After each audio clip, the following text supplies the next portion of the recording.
कांग्रेस सांसद दीपेंद्र हुड्डा ने बहादुरगढ़ के छोटू राम नगर और विवेकानंद नगर का दौरा कर जलभराव की गंभीर स्थिति का जायजा लिया।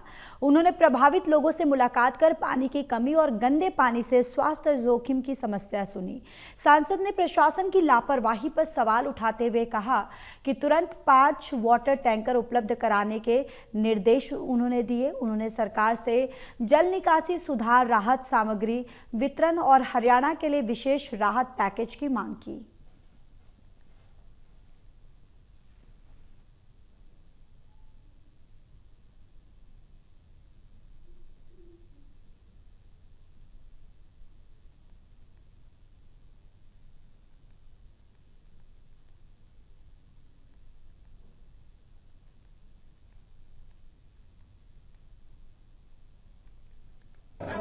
सत्ता पक्ष और विपक्ष, प्रजातंत्र में दो होते हैं पहलू।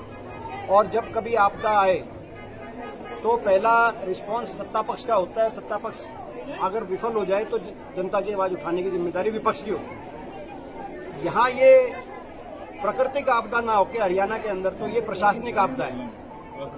पूरी तरीके से सत्ता पक्ष की तरफ से कोई सरकार की तरफ से कोई तैयारी नहीं की गई, कोई मदद नहीं मिली थी। हम एक एक करके सारी कोई तैयारी नहीं की गई। पहली तो बात होती है तैयारी। पहला साल है जिसमें मुख्यमंत्री, जो हमारे मुख्यमंत्री बिल्कुल विफल मुख्यमंत्री साबित हो गए, उनकी डोर कहीं और से चलती है।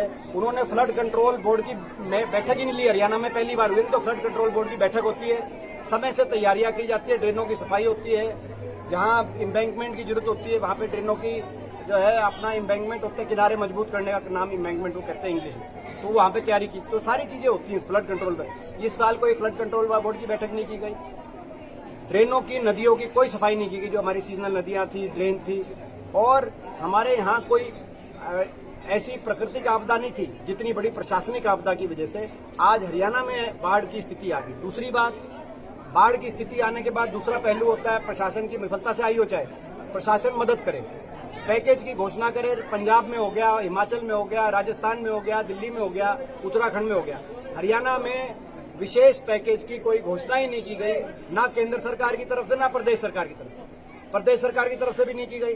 कल प्रधानमंत्री जी ने भी जो सेंट्रल लेवल से करी है उसमें भी